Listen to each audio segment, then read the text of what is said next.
Hey everyone, Adam here. Welcome into this video. So basically what we're going to be covering in this video here is basically a Black Friday case study. Obviously not this year because it's not even Black Friday yet. It was basically for 2021. And basically majority of the revenue that we did was on the Facebook platform. So we did keep in mind, we were on Pinterest, we were on Snapchat, Google, all that sort of stuff. But majority of the revenue that we did for Black Friday was on the Facebook platform, and most likely going to be for this year as well. And basically what we were able to do is be able to generate $419,000 in just 12 days for a brand that we work with. So basically just kind of want to cover this and basically help you be prepared this year for Black Friday and get you thinking in the right way essentially to be successful. So this is basically what we're going to be covering. So first and foremost, we'll go over the results. After that, we're going to basically show you the planning process that we went ahead and did, the duration, how long we ran it for, this is a crucial one, the offer, the budget, campaign structure, including the audiences, and then also the overview of the ads that we basically launched, the plan for this year, here in 2022, and then basically any learnings and recommendations, so that way you can be prepared for Black Friday this year. So without further ado, let's get into it. So first and foremost, basically we run ads cross-platform for Shopify brands, across Facebook, Google, Snapchat, Pinterest, TikTok. So, and if you're a brand, D2C brand owner, you might want to go ahead and subscribe because there's going to be a lot of valuable content. So yeah, let's get right into it. So first and foremost, let's take a look at the results. So you can see here, we basically started on November 18th, 2021. So this was on a Thursday, right before Black Friday, and then basically ran it, until the end of the month, essentially. So you can see here, the ad spend was $123,000. So keep in mind, these are actually in Canadian dollars here.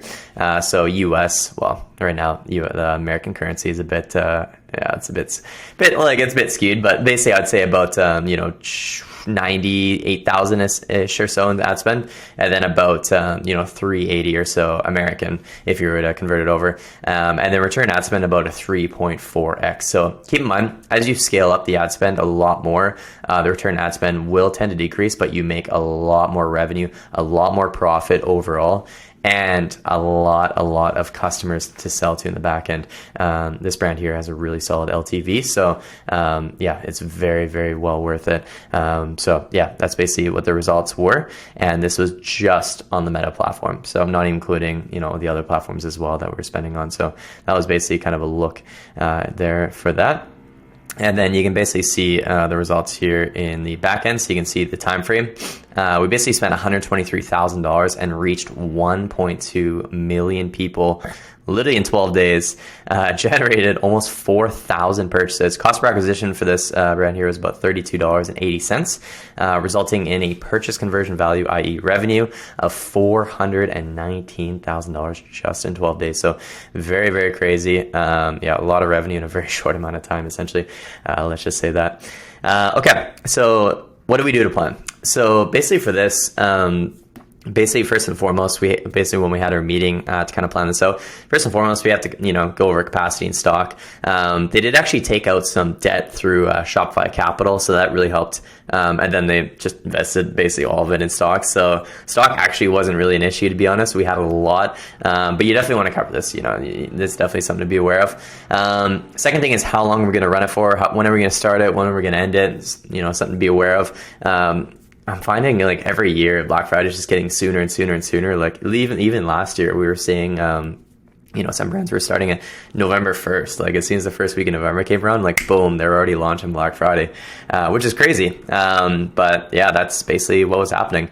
And then so basically for us, what we ended up planning was, November 18th to November 30th. And then basically what we did is we started Black Friday and then ended it on that Sunday. And then basically started Cyber Monday basically on the Monday and then ran it till Wednesday. But what we found is that it actually wasn't that effective to basically just pause that and then start Cyber Monday. the results were nowhere near as good. So basically what we're doing this year, I'll get into that later, obviously, more in detail, but we're actually just going to run it all the way through. It's just going to be a Black Friday, Cyber Monday sale. And that way we can just let the whole campaign just run its course, rather than just like pausing it, restarting it, and then it just ruins all the learnings and like it just ruins all the optimization. So we're just going to run it all the way through, essentially, if that makes sense. Here, the offer, usually quite similar, but basically what you do want to do, especially for Black Friday, depending on, your brand and whatever you want. I know not every brand runs Black Friday discounts or anything like that. But what we tend to do is basically our biggest offer of the year. It's basically a site-wide sale and is the largest one of the year. And basically we wanted to, plan that out. Same with content as well too. Especially at this budget, you can't be launching out 2 ads. Like they're just going to get, fatigued way too quick.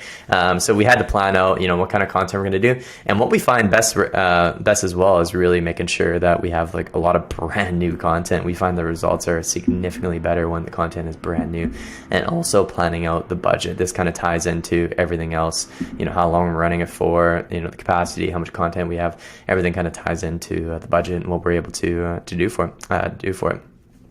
So that's the planning part.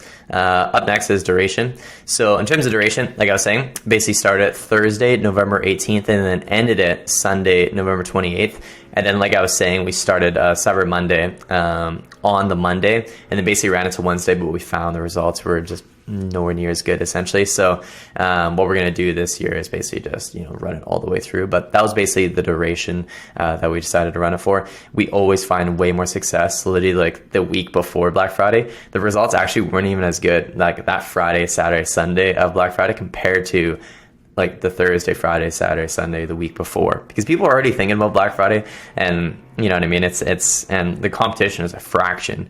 The CPM, how much it was costing to show the ads, we're way less. So it's, one of those things where it just made way more sense. And then basically, basically a site-wide offer of up to 40% off. The whole site wasn't 40% off, but it was basically the more you spent, you could get up to 40% off in terms of, the discount there. But basically that's what we do. It's very straightforward. It's easy. I've seen some brands, they do kind of like a tier, like spend X, use this coupon code, spend this tier, and, get this discount off. But it's too confusing. And this is just a very straightforward, boom, here's one code, and you're basically sorted, essentially. So that's basically what we did for that. And then in terms of budget, what we did have is we obviously had our evergreen campaigns running. It's not like we just paused this, during Black Friday. But then what we did is we also launched our dedicated Black Friday campaigns, which you can see down below. And this is basically how we structure the campaign. So this brand here, they basically target Canada and US. Okay.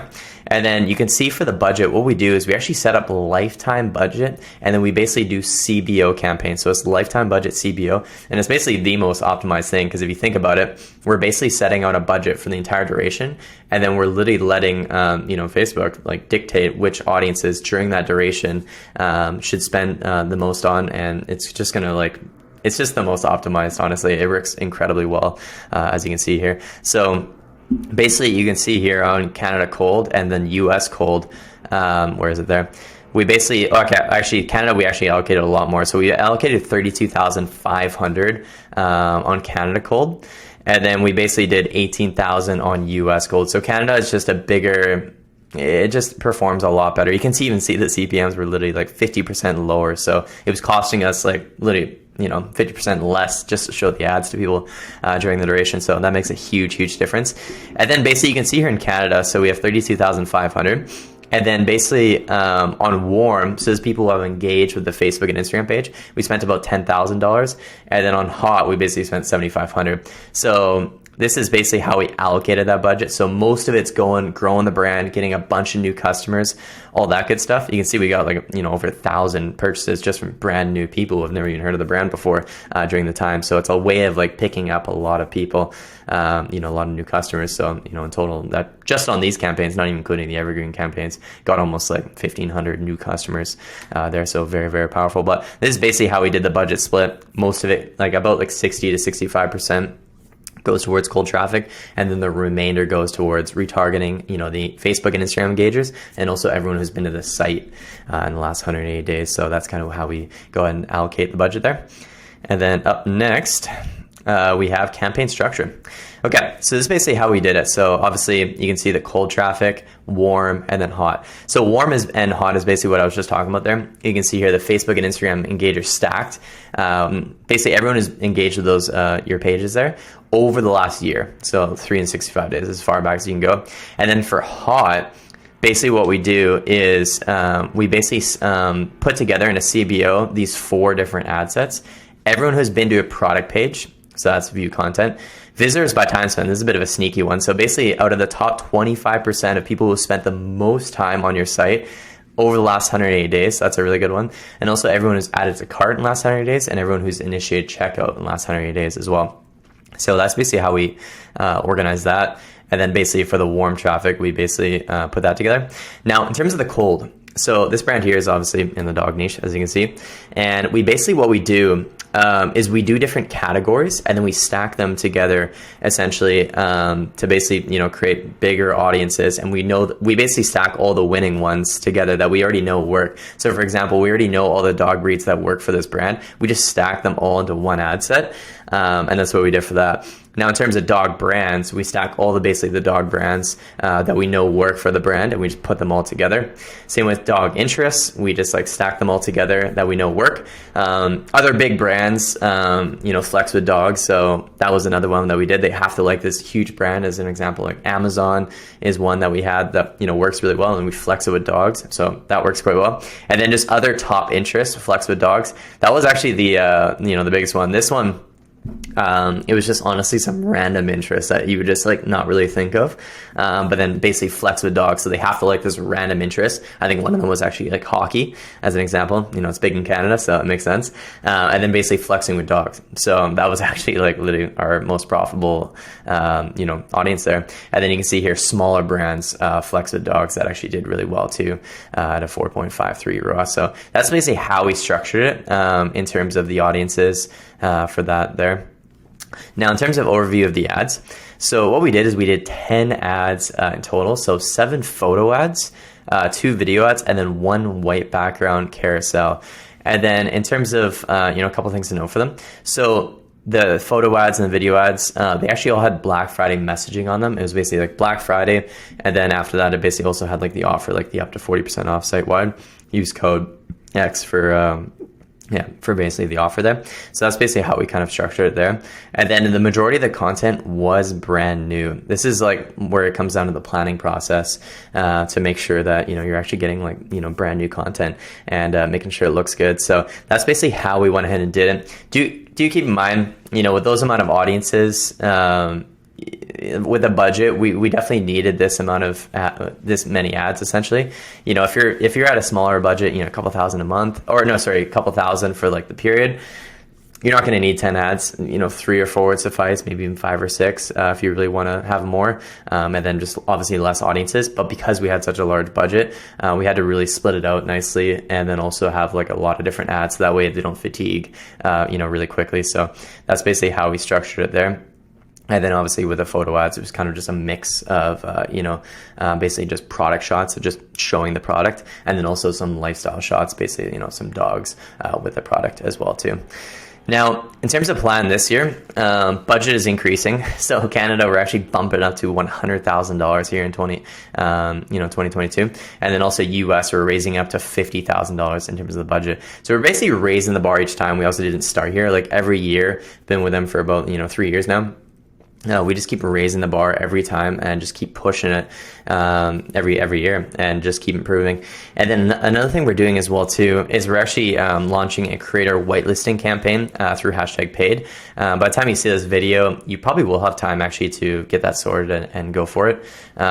It's basically something we're doing, and we're sending it out to 4 creators, and it's basically just going to be Black Friday videos through their basically handle. So what we've actually found is that it's actually if we split test the brand handle basically what you see on Instagram versus a creator's handle, it's actually 2.3x times more profitable, literally just doing it right through the creator handle. So it's huge because it basically just doesn't even look like an ad. It looks super authentic. So that's basically, why we're doing that there. And, it's kind of a huge piece of the strategy there. So that's basically what we're doing this year. And then also getting more UGC style content ready as well. So that's basically, something that's working really, really well for the brand. So we're making sure that's, we have more of that ready to go for the ads this year. And then also making sure the catalog is set up and ready to go. The catalog ads have been doing extremely well, basically this year as well too. Catalog is basically where, it's basically connects to your Shopify site and then basically kind of, hosts all the products there and then dynamically shows the products that your customers are already looking at. Essentially, it works really well for retargeting if people have already been to the site, so it just automatically shows the products that they were just looking at. So it works really, really well and dynamically shows them. Works extremely well if you have a lot of products on your site as well too, so something to note there. And then also some learnings and recommendations. So as you can see, like I already touched on, raising the bar each and every time, what I mean by that is basically, raising the budget every year, constantly improving. So that's, a big thing for us and how we've been so successful. We obviously didn't start off with that kind of budget. We just keep, for every promo, every new product launch, collection launch, etc., we just kept raising the bar steadily, better content, better ideas, better strategy. And that's how we've been able to, be really successful. Plan well in advance. I remember like 2 years ago in 2020, this brand was already talking and planning for Black Friday back in August, and I was like, it's not even Q4 yet, and this guy, they're already like planning it out. And I thought it was like, well, it was way too early to even talking about it. But sure enough, it actually was the smartest thing to do because we were ready, well in advance, and that ended up paying dividends. So it was really, really important. And then also making sure you have, really solid structure to your campaigns, that you're allocating like a proper amount of budget towards reaching new people, proper amount of budget towards, retargeting, making sure your audiences are organized. If you have less of a budget, doing fewer audiences, and making sure that, they're, really, really well done. So basically that's, really, really important. Make sure it's organized, so you can keep track. And then also, bigger the budget, the more ads / more creatives you'll need. So obviously that goes without saying. They're going to fatigue way quicker, if you, don't have the right, appropriate amount of ads and all that kind of stuff. And then if you're planning to spend, $50K plus, it might be a smart thing to look into leveraging, creator whitelisting, through, software like #paid, or, there's a couple of them now, but it works really, really well. And it's definitely something to, test out as well too for the brand. I'm sure it'd, work for your brand as well too, to be honest. And then basically, this strategy, we actually use it for any promo campaign we launch, or basically anytime we launch like a new product or collection launch, we'll like set up like a time period, for a lifetime budget, whether it be 2 weeks. Say for instance, we're launching like a new product line or something. We can basically set it up for like a 2-week period. Hey, we're launching this product, blah, blah, and then basically just talk about the product, and then get yours now before it sells out, something along those lines. I just made that off the cuff, but basically, yeah. And then basically that structure that I showed you works really, really well for a new product launch or a new collection launch. So, and last part here is make sure you're leveraging multiple platforms. Like for us, we'll be on, Pinterest, Snapchat, Google, not just the Meta platform. Results were also really, really good there. I'll show you in future videos as well for that. We're just covering the Meta platform right now, but don't sleep on these other platforms because they work really, really well, and can be very, very profitable as well too for your brand. So that basically concludes the video. I hope you enjoyed that. I hope that was basically was really, really helpful and helped you plan out this year for Black Friday. So go ahead and drop a comment below if you have any other questions. Thanks so much for watching, and we'll see you in the next video. Peace.